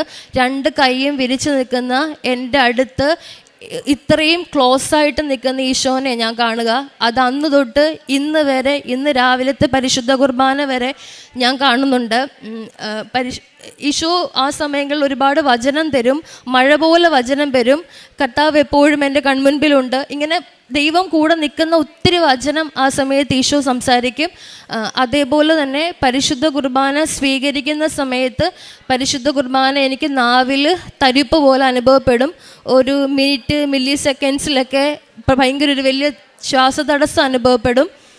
ആ ശ്വാസതടസ്സം അനുഭവപ്പെടുന്ന സമയത്ത് ഒരു മരണവെപ്രാളം പോലെ ഫീൽ ചെയ്യും. അപ്പോൾ എൻ്റെ ഉള്ളിൽ ആരും ഇങ്ങനെ പറയും, ഈശോ കുരിശിൽ മരിച്ചിട്ടല്ലേ അപ്പമായിട്ട് നമ്മുടെ മുന്നിലിരിക്കുന്നത്. കുരിശിൽ മരിച്ചപ്പം ഈശോയ്ക്ക് ഈ വേദന ഉണ്ടായിരുന്നല്ലോ. അപ്പം ആ വേദന ഞാൻ മനസ്സിലാക്കാൻ വേണ്ടി ദൈവം എന്നെ സഹായിക്കുന്നുണ്ട്. അതേപോലെ പരിശുദ്ധ കുർബാനയിൽ കാസായും പീലാസയും എഴുന്നള്ളിച്ച് വൈദികൻ വരുന്ന സമയത്ത് ഞാൻ ഈശോ കുരിശ് ചുമക്കുന്നതും ആ സമയത്ത് സ്വർഗത്തിൽ നിന്ന് 1000 മാലാഖമാർ, പരിശുദ്ധ അമ്മ ഒക്കെ നിറഞ്ഞു നിൽക്കുന്നതായിട്ടുമാണ് കാണുന്നത്. ഞാൻ ഇത്രയും കാലം ഫൗസ്റ്റീന പുണ്യവതിയുടെ ബുക്കും അല്ലെങ്കിൽ നമ്മൾ സഭ പഠിപ്പിച്ചതും അനുസരിച്ച് വിശ്വസിച്ചത് പരിശുദ്ധ കുർബാന ഇങ്ങനെയാണെന്നാണ്. പക്ഷേ ഇപ്പം ഇത്രയും മനുഷ്യരുടെ മുന്നിൽ ഞാൻ സാക്ഷ്യപ്പെടുത്തുന്നു, ഞാനിതെൻ്റെ കണ്ണുകൊണ്ട് കാണുന്ന കാര്യമാണ്. പരിശുദ്ധ കുർബാന വളരെ വലിയൊരു സത്യമാണ്. കുർബാനയിൽ അഴിയപ്പെടാത്തതൊന്നുമില്ല. പരിശുദ്ധ കുർബാനയിൽ വിശ്വസിച്ച് പ്രാർത്ഥിച്ച ഈശോനെ കാണാൻ പറ്റും. ഇതെൻ്റെ അനുഭവമാണ്. എനിക്കിതിലും വലിയൊരു അനുഗ്രഹം ദൈവം തരാനില്ല. എനിക്ക് സത്യത്തിൽ ദൈവത്തോട് ഞാൻ പറഞ്ഞിട്ടുണ്ട്, എനിക്കിത് മതി, വേറെ ഒന്നും വേണ്ട, ഇത് മതി, എൻ്റെ ഒരു കാര്യവും നടക്കണ്ട, എനിക്കിത് മതി എന്ന് ഞാൻ ഈശോയോട് പറഞ്ഞിട്ടുണ്ട്. എൻ്റെ ഇവിടെ അറ്റസ്റ്റേഷൻ്റെ കാര്യം പറഞ്ഞല്ലോ, ഇത്രയും പ്രോസസ്സ് എനിക്ക് സമയം കൂടുതലായിരുന്നു. ഞാനിവിടെ വന്ന് അച്ഛനെ കണ്ടതിന് ശേഷം എനിക്ക് അതുവരെ എൻ്റെ ഏജൻസിയിൽ നിന്നോ ഹോസ്പിറ്റലിൽ നിന്നോ ഒരു റെസ്പോൺസ് ഉണ്ടായിരുന്നില്ല.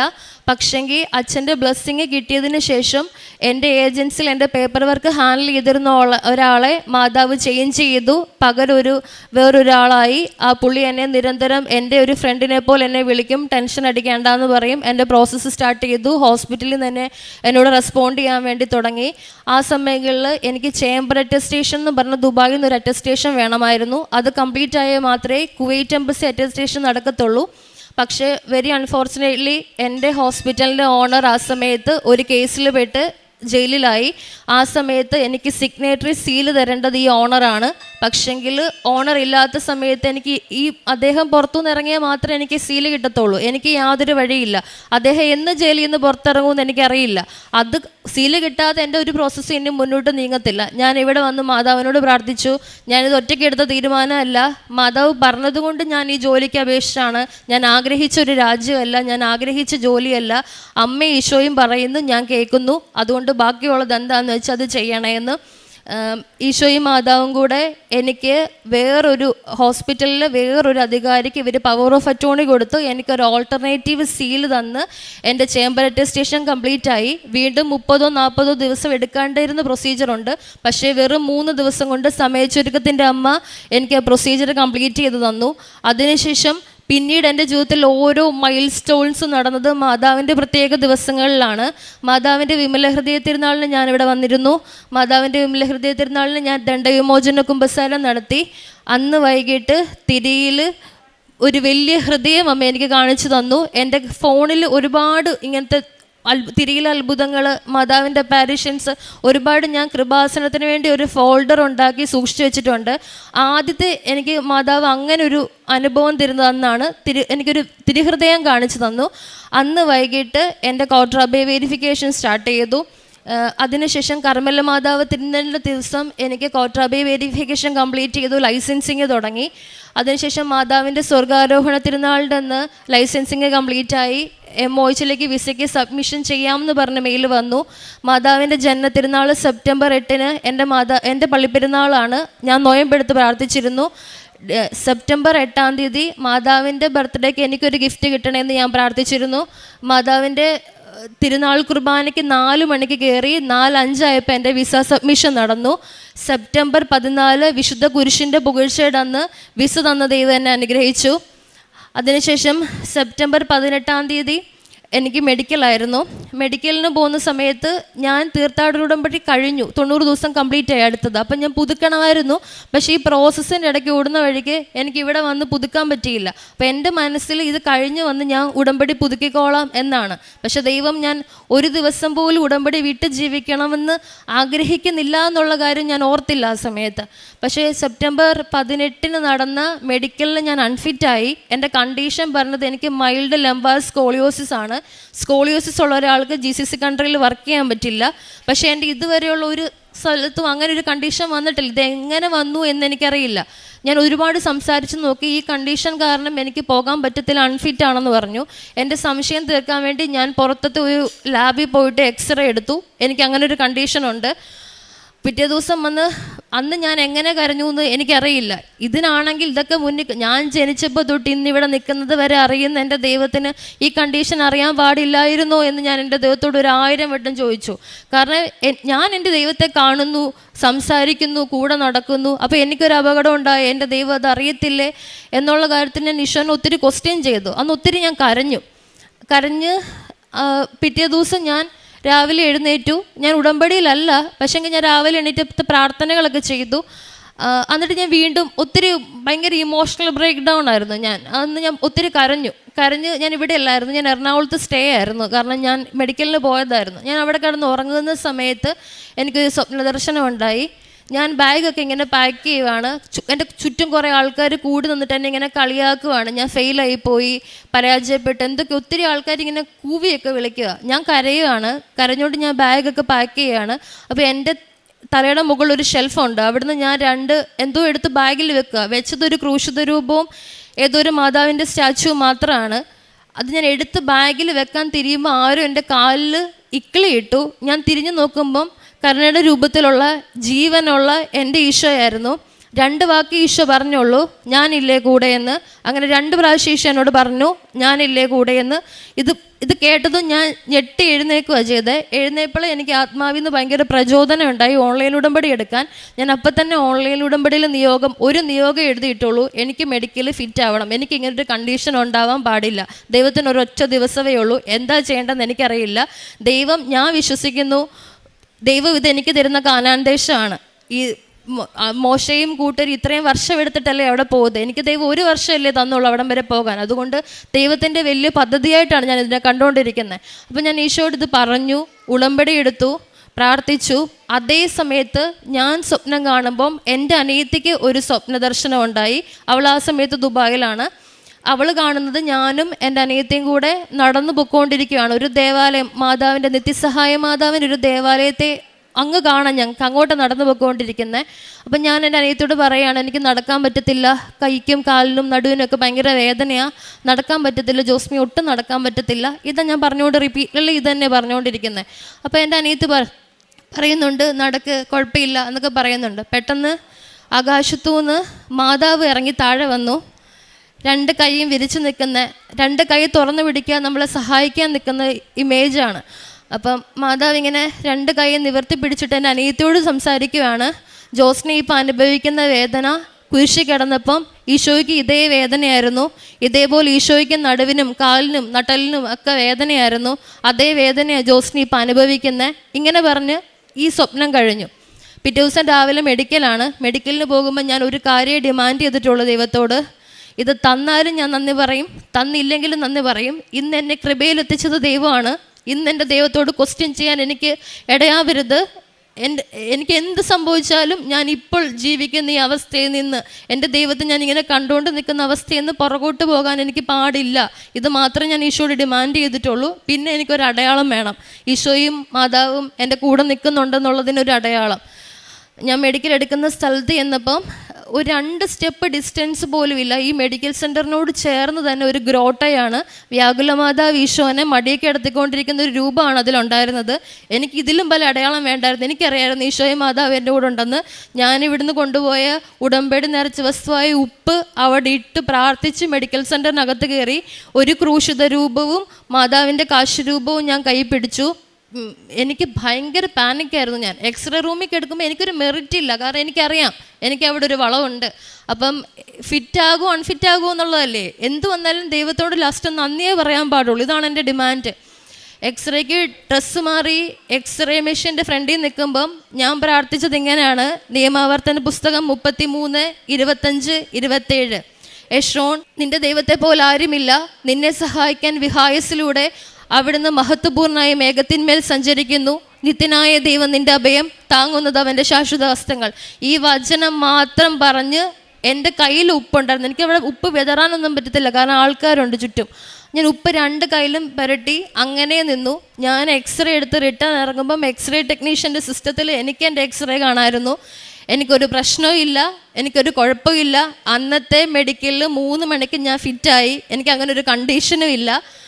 അതിനുശേഷം എൻ്റെ സ്റ്റാമ്പിങ് എല്ലാം കഴിഞ്ഞു. ഞാൻ മാതാവിനോട് പറഞ്ഞിരുന്നു, സ്റ്റാമ്പിങ് കഴിഞ്ഞ് വരുമ്പം ഇത് മാതാവിൻ്റെ ഇടപെടലാണെന്ന് മറ്റുള്ളവരെ കാണിക്കാൻ എൻ്റെ പാസ്പോർട്ടിൽ എനിക്ക് 7ാമത്തെ പേജിലെ സ്റ്റാമ്പിങ് വരാവുള്ളെന്ന്.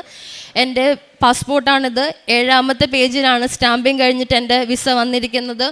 ഞാൻ മറ്റന്നാൾ കുവൈറ്റിലേക്ക് ട്രാവൽ ചെയ്യുവാണ്. എനിക്ക് ലഭിച്ചിരിക്കുന്ന ഹോസ്പിറ്റലിൽ വളരെ കടലിന് അഭിമുഖമായിട്ടാണ് നിൽക്കുന്നത്. എനിക്ക് കടൽ കാണുമ്പോൾ എപ്പോഴും മാതാവിനെ ഓർമ്മ വരിക, കാരണം ജപമാല റാലിയും വേളാങ്കണ്ണിയും കൃപാസനവും ഒക്കെ എന്നെ സംബന്ധിച്ചിടത്തോളം കടൽ തീരമാണ്.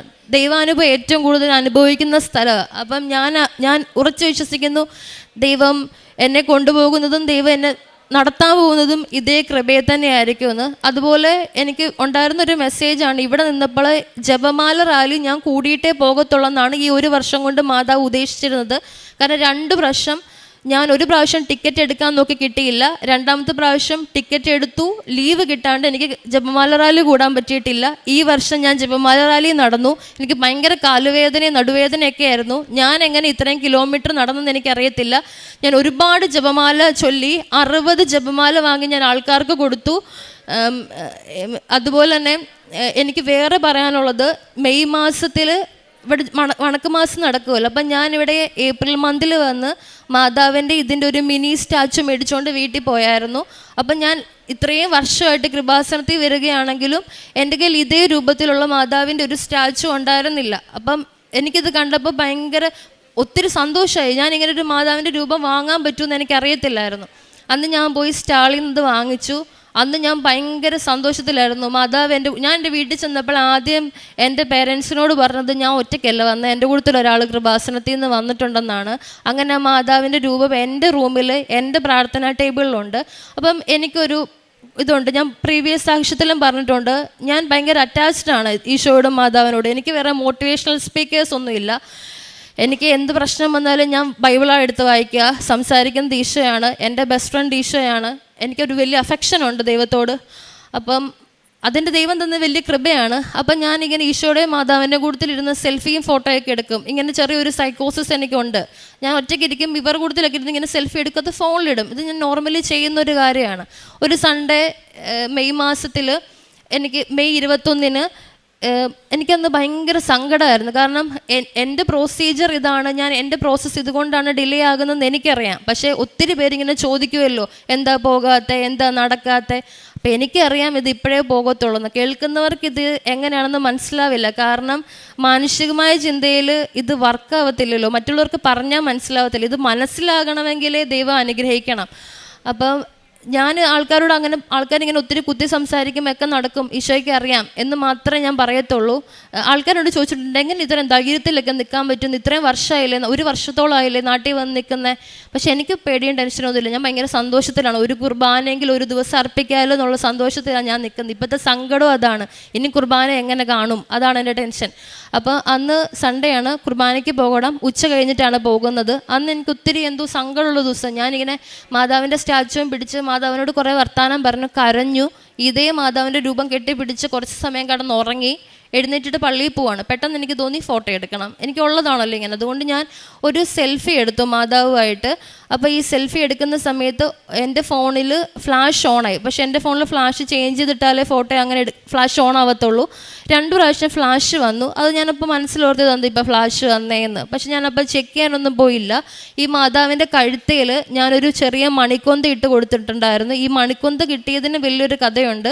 ഇത് മാതാവ് എനിക്ക് തന്ന കൊന്തയാണെന്ന് ഞാൻ വിശ്വസിച്ചിരുന്നതാണ്. എന്നുള്ളതാണ്. കാരണം എനിക്കൊരു അപരിചിതൻ, ഒരു പാകിസ്ഥാനി മനുഷ്യൻ എനിക്ക് കൊണ്ടു തന്നിരുന്ന, ദുബായിലായിരുന്ന സമയത്ത് കൊണ്ടു തന്നിരുന്ന ഒരു കൊന്തയാണിത്. ഞാൻ ഒരു പ്രാവശ്യം ഈ കൊന്ത എനിക്ക് വേണ്ട, ഇത് പലരും ഉപയോഗിച്ചതല്ലേ, എന്തെങ്കിലും അസുഖം വരും, കുറേ ആൾക്കാരെ കയ്യിൽ നിന്ന് മാറിയതായിരിക്കും എന്നൊക്കെ പറഞ്ഞ് ഞാൻ ഈ കൊന്ത ഉപേക്ഷിച്ചതാണ്. പക്ഷെ എങ്ങനെ പോയാലും രണ്ടാം പോക്ക് ഈ കൊന്ത എൻ്റെ കയ്യിൽ തന്നെ തിരിച്ചു വരും. ഇതെങ്ങനെ വരുന്നെന്ന് എനിക്കറിയത്തില്ല.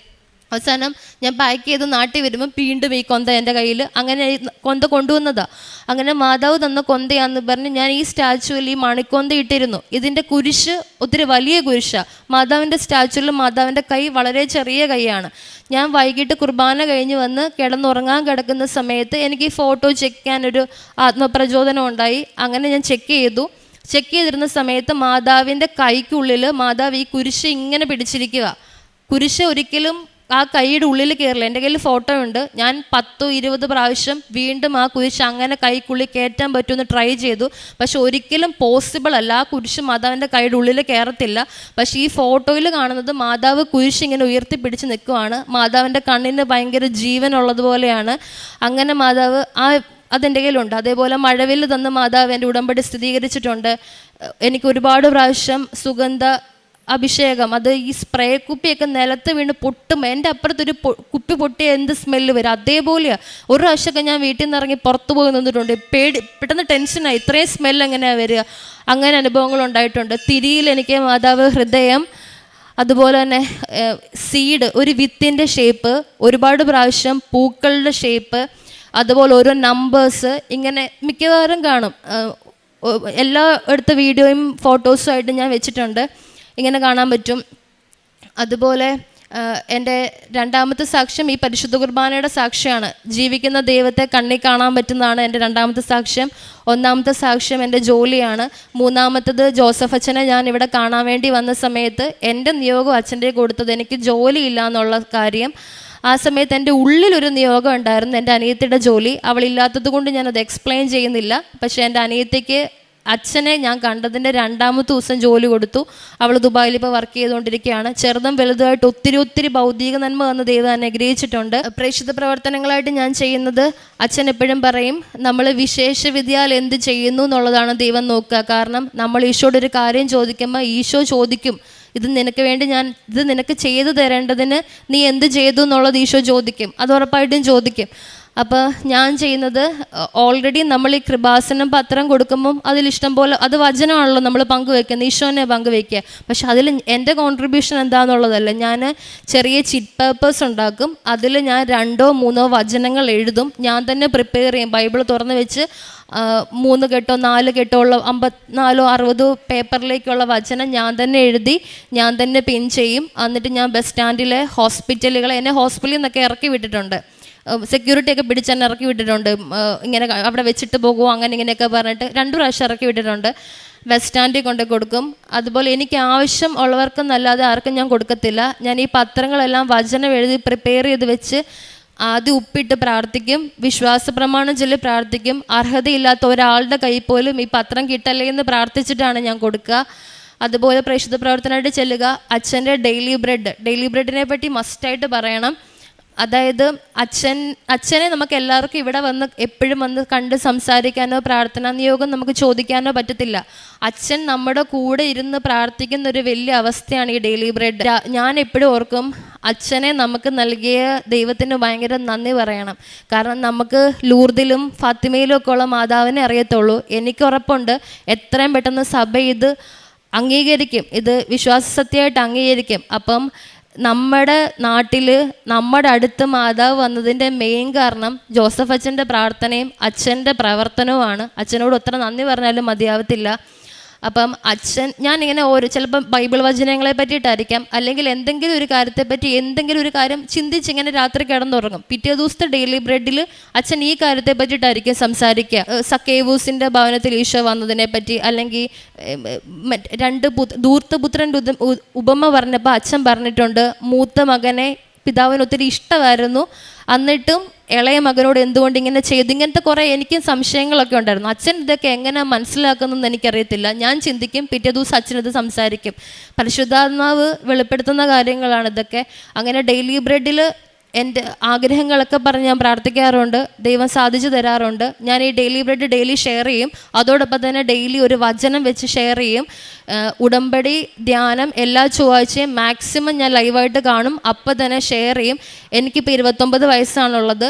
എന്നോട് ഒരുപാട് പേര് ചോദിച്ചിട്ടുണ്ട്, പ്രാർത്ഥിച്ച് പ്രാന്തായി പോയതാണോ, ഇത്രയും ഒന്നും സ്പിരിച്വാലിറ്റിയുടെ ആവശ്യമില്ല, അങ്ങനെ ഒത്തിരി പേര് പറഞ്ഞിട്ടുണ്ട്. ഒത്തിരി പേര് കളിയാക്കാറുണ്ട്. ഞാൻ എൻ്റെ ഇൻസ്റ്റാഗ്രാമിലൊക്കെ മിക്കവാറും പോസ്റ്റ് ചെയ്യുന്നത് വചനവും റീൽസും ഒക്കെയാണ്. അപ്പോൾ ഒത്തിരി പേര് കളിയാക്കും, ഞാൻ പ്രൊട്ടസ്റ്റൻ്റ് ആണോ, ഒരുപാട് അങ്ങനെയൊക്കെ ചോദിച്ചിട്ടുണ്ട്.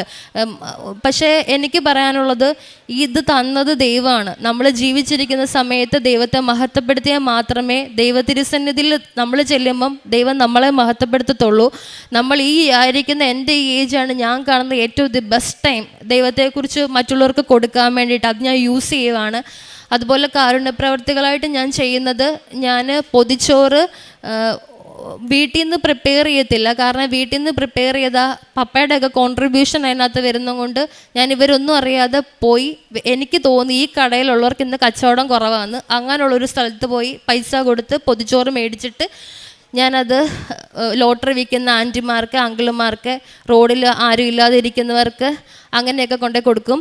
അതേപോലെ തന്നെ എനിക്ക് ഈശോ പറഞ്ഞു തന്നൊരു കാര്യമാണ്, നമ്മൾ കൃപാസനം ആത്മവിശുദ്ധീകരണത്തിൻ്റെ സ്ഥലമാണ്. എന്നെ സംബന്ധിച്ചിടത്തോളം ഇതെൻ്റെ പെനുവേലാണ്. ഞാൻ ദൈവത്തെ മുഖാമുഖം കണ്ട സ്ഥലം, അതിന് കാരണമായ സ്ഥലമാണിത്. അപ്പം ആത്മവിശുദ്ധീകരണം നടക്കണം എല്ലാ മനുഷ്യൻ്റെയും. അപ്പം അതിനുവേണ്ടി പ്രാർത്ഥിക്കണം. അപ്പം ഒത്തിരി ആൾക്കാരെ എനിക്കറിയാം, പരിശുദ്ധ കുർബാനയും കുമ്പസാരവും ഒന്നും ഇല്ലാതെ ജീവിക്കുന്ന ഒത്തിരി മനുഷ്യരെ അറിയാം. അപ്പം ഞാൻ ഇവർക്ക് വേണ്ടിയിട്ട് ഇടവക ദേവാലയത്തിൽ വൈദികൻ്റെ അടുത്ത് കുർബാനയ്ക്കുള്ള ഒരു പൈസ കുർബാനപ്പണം അർപ്പിക്കും. ഇവരെ സമർപ്പിച്ച് കുർബാന ചെല്ലും അവരുടെ ആത്മവിശുദ്ധീകരണത്തിനായിട്ട്. ഇതൊക്കെയാണ് എൻ്റെ അനുഭവ സാക്ഷ്യങ്ങൾ. ഇതാണ് എൻ്റെ ഉടമ്പടി ജീവിതം. മാതാവ് എന്നെ ഇത്രമാത്രം അനുഗ്രഹിച്ചു. അത്രയ്ക്ക് ആ വലിയ കരുണയ്ക്ക് ഞാൻ മാതാവിനോട് ഈശോയ്ക്ക് നന്ദി പറയുന്നു. എൻ്റെ അറിവിൽ നിത്യജീവനിലേക്കുള്ളൊരു വലിയ വഴിയാണിത്. നിത്യജീവൻ കിട്ടാൻ വേണ്ടി ഈശോ എന്നെ പ്രിപ്പയർ ചെയ്തുകൊണ്ടിരിക്കുകയാണ്. ഞാൻ ഒന്ന് മനസ്സ് വെച്ചപ്പോൾ, ഞാൻ ഈശോയ്ക്ക് ഓക്കെ പറഞ്ഞപ്പോൾ എൻ്റെ ദൈവം എന്നെ ഇത്രയും സഹായിച്ചു. അപ്പം നല്ലൊരു ജീവിതം കൂടെ ഞാൻ മുന്നേ നടത്തിയിരുന്നെങ്കിൽ ഞാൻ എന്ത് മുന്നേ എനിക്ക് ഈശോനെ കാണാൻ പറ്റുമായിരുന്നു എന്ന് ഞാൻ ആലോചിക്കാറുണ്ട്. ഇതുവരെ എന്നെ നടത്തിയ എൻ്റെ ഈശോയ്ക്കും എൻ്റെ അമ്മയ്ക്കും 1000 നന്ദി പറയുന്നു. പ്രഭാഷകൻ 2:7 മുതൽ 9 വരെ തിരുവചനങ്ങൾ. കർത്താവിൻ്റെ ഭക്തരെ അവിടുത്തെ കരുണയ്ക്ക് വേണ്ടി കാത്തിരിക്കുവിൻ, വീഴാതിരിക്കുവാൻ വഴിതെറ്റരുത്. കർത്താവിൻ്റെ ഭക്തരെ അവിടുത്തെ ആശ്രയിക്കുവിൻ, പ്രതിഫലം ലഭിക്കാതിരിക്കുകയില്ല. കർത്താവിൻ്റെ ഭക്തരെ ഐശ്വര്യവും നിത്യാനന്ദവും അനുഗ്രഹവും പ്രതീക്ഷിക്കുവിൻ. ജോസ്ന എന്ന ഈ മകളുടെ വളരെ വ്യക്തവും ശക്തവും ഉടമ്പടി പ്രകാരവുമായ ജീവിത സാക്ഷ്യമാണ് നാം ഈ നിമിഷങ്ങളിൽ കേട്ടുകൊണ്ടിരുന്നത്. മകൾ ചെയ്തിരുന്ന ആത്മീയ പ്രവൃത്തികളൊക്കെ അത് ഉടമ്പടിയുടെ ശരിക്കും അതിൻ്റെ ആത്മാവറിഞ്ഞുള്ള ജീവിതമാണ്. ജോസഫച്ചൻ എന്താണോ നമുക്ക് ഉടമ്പടിയിലൂടെ കൈമാറുവാൻ ആഗ്രഹിക്കുന്നത്, നിത്യതയിലേക്കുള്ള ജീവിത വഴി എങ്ങനെയാണോ തെളിച്ചു തരുവാൻ ആഗ്രഹിക്കുന്നത്, ആ വഴി തെളിച്ച് കിട്ടിയ ഒരു മകളുടെ സാക്ഷ്യമാണ് ഈ അൾത്താരയിൽ നാം കേട്ടുകൊണ്ടിരുന്നത്. എല്ലാ മേഖലകളെയും മകൾ സുന്ദരമായി നമ്മുടെ മുമ്പിൽ അവതരിപ്പിച്ചു. അത് ആത്മീയ ജീവിതത്തിൻ്റെ ആഴമാണെങ്കിലും ദൈവസ്നേഹത്തോടുകൂടി ദരിദ്രരോടും അഗതികളോടുമുള്ള കാരുണ്യ പ്രവൃത്തികളാണെങ്കിലും സുവിശേഷത്തെ ഹൃദയത്തോട് ചേർത്ത് പിടിച്ച് ഏത് സാഹചര്യത്തിലും ഏത് പ്രതിസന്ധിയിലും തനിക്ക് തന്നെ അനുഗ്രഹങ്ങളില്ലാതിരിക്കുന്ന വരണ്ട കാലത്തും ദൈവനാമത്തെ മഹത്വപ്പെടുത്തിക്കൊണ്ട് മറ്റുള്ളവർക്ക് സുവിശേഷം പങ്കുവയ്ക്കുവാൻ കിട്ടുന്ന എല്ലാ സാധ്യതകളെയും ഉപയോഗിക്കുന്നത്, അത് കൃപാസനം പത്രം കൈമാറുന്നതാവട്ടെ, യൂട്യൂബിലെ പ്രാർത്ഥനകൾ ഷെയർ ചെയ്യുന്നതാവട്ടെ, സാക്ഷ്യങ്ങൾ ഷെയർ ചെയ്യുന്നതാവട്ടെ, മകൾക്ക് കിട്ടുന്ന സ്വപ്ന ദർശനങ്ങൾ, അടയാളങ്ങൾ അതൊക്കെ പങ്കുവയ്ക്കുന്നതാവട്ടെ, ഓരോന്നും ദൈവനാമം മഹത്വപ്പെടുത്തുവാൻ വേണ്ടി മകൾ എങ്ങനെ ജീവിതത്തെ ഉരുക്കി തേച്ച് മിനുക്കി എടുത്തുവെന്ന് ഈ വാക്കുകളിലൂടെ സാക്ഷ്യപ്പെടുത്തുകയാണ്. ഉടമ്പടി വിശ്വസ്തയോടെ ജീവിക്കുന്നവർക്ക് ദൈവാനുഗ്രഹം വളരെ ക്രിസ്റ്റൽ ക്ലിയറായിട്ട് കാണുവാൻ സാധിക്കും. മകൾ പറയുന്നുണ്ട്, ഒരു ദിവസം മുമ്പ് മകളുടെ മെഡിക്കൽ ഫിറ്റ്നസ് തയ്യാറാകുമ്പോൾ അത് മെഡിക്കൽ ഫിറ്റല്ല എന്ന രീതിയിൽ റിപ്പോർട്ട് കിട്ടുന്നുണ്ട്. സോറിയാസിസ് എന്ന ഒരു പ്രത്യേക വിഭാഗത്തെ അതിന് തടസ്സമായി പറയുകയും ചെയ്യുന്നുണ്ട്. അത് മകൾക്ക് വിദേശത്തേക്ക് പോകുവാൻ, കുവൈറ്റിൽ ജോലിക്ക് വേണ്ടി പോകുവാൻ ഒക്കെ തടസ്സമായി മാറുന്നുണ്ട്. മകൾ പറയുന്നുണ്ട്, ഞാൻ വീണ്ടും അന്നെൻ്റെ തീർത്ഥാടക ഉടമ്പടി തീർന്നുവെങ്കിലും ഞാൻ വീണ്ടും ഓൺലൈൻ ഉടമ്പടി എടുത്തുകൊണ്ട് അമ്മയുടെ കരങ്ങളിലേക്ക് ഈശോപ്പയ്ക്ക് മുഴുവനായി സമർപ്പിച്ച് ആ ദിവസം മുഴുവനും ഞാൻ പ്രാർത്ഥനയിലും കണ്ണീരിലും എൻ്റെ ജീവിതത്തെ അമ്മ മാതാവ് സഹായിക്കുവാൻ വേണ്ടിയാണ് നിരന്തരം പറഞ്ഞുകൊണ്ടിരുന്നത്. അത് ആ നിയോഗമാണ് ശ്രേഷ്ഠമായിട്ടുള്ളത്. എനിക്ക് നാളെ ഫിറ്റ്നസ് കിട്ടിയാലും ഇല്ലെങ്കിലും ദൈവനാമത്തെ മഹത്വപ്പെടുത്തി നന്ദി പറയുവാൻ എന്നെ സഹായിക്കണം. പ്രിയമുള്ളവരെ, ഇതൊരു പ്രത്യേക പ്രാർത്ഥനയാണത്. നമ്മുടെ കഷ്ടകാലത്തും സമൃദ്ധിയുടെ നാളുകളിലും നമ്മുടെ സങ്കടങ്ങളിലും സന്തോഷങ്ങളിലും ദൈവത്തിന് നന്ദി പറഞ്ഞ് ജീവിക്കുവാൻ ഒരു മനസ്സ് രൂപപ്പെടുത്തിയെടുക്കുക. അതെളുപ്പം നമുക്ക് സാധിക്കില്ല. ഒരു ആത്മീയ അടിത്തറയുണ്ടെങ്കിൽ മാത്രമേ ജീവിതത്തിൻ്റെ ഏതൊരു വിഭിന്നമായ സാഹചര്യത്തിലും ദൈവത്തിന് നന്ദി പറയുവാൻ പറ്റുകയുള്ളൂ. ഹബക്കൂക്ക് പ്രവാചകൻ്റെ പുസ്തകം 3-ാം അധ്യായം അവസാന വാക്കുകൾ നാം വായിക്കുന്നുണ്ടല്ലോ. എൻ്റെ ആലയിൽ ആടുകളില്ലാതായാലും, വയലിൽ ധാന്യം വിളയുന്നില്ലെങ്കിലും, മുന്തിരിയിൽ ഫലങ്ങളില്ലാതായാലും എന്ന് തുടങ്ങി പറഞ്ഞിട്ട് പറയും, ഞാൻ എൻ്റെ ദൈവത്തെ സ്തുതിക്കുമെന്ന്.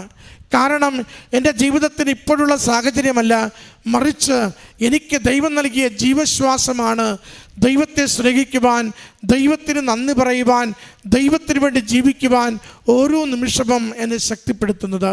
അതിൻ്റെ സാക്ഷ്യമാണ് മകൾ ഈ അൾത്താരയിൽ പങ്കുവയ്ക്കുന്നത്. നിരന്തരം ദൈവാത്മാവിൻ്റെ പ്രവർത്തനമനുസരിച്ച് ദൈവസ്നേഹത്തോടുകൂടി കൃപാസനം പ്രത്യക്ഷീകരണ മാതാവിൻ്റെ കരം പിടിച്ച് യേശുവിനൊപ്പം സഞ്ചരിക്കുക. അതിൽ ബാഹ്യമായ എന്ത് കേട്ടാലും അതൊന്നും തടസ്സമാവില്ല, അതൊന്നും ഇകഴ്ത്തുന്നതാവില്ല. എന്നെക്കുറിച്ച് എന്ത് പറയുന്നു എന്നതിനെക്കുറിച്ചല്ല, ഞാൻ എങ്ങനെ ഓരോ നിമിഷവും എൻ്റെ അമ്മ മാതാവിനെയും ഈശോയെയും സ്നേഹിച്ചുകൊണ്ട് ജീവിക്കുവാൻ സാധിക്കുന്നു എന്നതിനെക്കുറിച്ചാണ് എൻ്റെ സന്തോഷമെന്ന് മകൾ ലോകത്തോട് വിളിച്ചു പറയുകയാണ്. പ്രിയമുള്ളവരെ, ഉടമ്പടി നമ്മൾ എടുക്കുന്നെങ്കിൽ ഉടമ്പടി നമ്മൾ ജീവിക്കാൻ തീരുമാനിക്കണം. ഉടമ്പടി നമ്മൾ ജീവിക്കുന്നുവെങ്കിൽ ദൈവം അനുഗ്രഹിക്കുമെന്നതിന് സംശയം വേണ്ട. എത്ര കണ്ട് നമ്മളെ ഉരുക്കിയെടുക്കുന്നതിന്, ശുദ്ധീകരിച്ചെടുക്കുന്നതിന്, ദൈവവഴിയിലേക്ക് നടക്കുവാൻ പഠിപ്പിക്കുന്നതിന് ഒരല്പകാലം വേണ്ടി വന്നേക്കാം. പക്ഷേ നാം ദൈവവഴിയിലാണ് സഞ്ചരിക്കുന്നതെന്ന് ദൈവത്തിന് ഉറപ്പ് വന്നാൽ പിന്നീട് താമസങ്ങളൊന്നുമില്ലാതെ സമാധാനം നൽകി, സമൃദ്ധി നൽകി, നിയോഗങ്ങൾ അനുഗ്രഹിച്ച് കൃത്യമായ ബോധ്യത്തോടുകൂടി ജീവിതത്തെ മുന്നോട്ട് നയിക്കുവാൻ അമ്മ മാതാവും ഈശോയും കൂടെ നിന്ന് പ്രവർത്തിക്കുന്നത് കാണുവാനാവും. അതിൻ്റെ സന്തോഷകരമായ സാക്ഷ്യം, അനുഗ്രഹീതമായ സാക്ഷ്യമാണ് ഈ മകൾ ഈ അൾത്താരയിൽ പങ്കുവച്ചത്. മകൾക്ക് ലഭിച്ച എല്ലാ ജീവിതാനുഭവങ്ങൾക്കും ആത്മീയ ബോധ്യങ്ങൾക്കും ഉടമ്പടി ജീവിത വെളിച്ചമായി മാറിയതിനും ജോലിക്കും ദൈവപിതാവിനും അമ്മ മാതാവിനും ഈശോയ്ക്കും നന്ദി പറഞ്ഞുകൊണ്ട് കരങ്ങളടിച്ച് ഈ സാക്ഷ്യം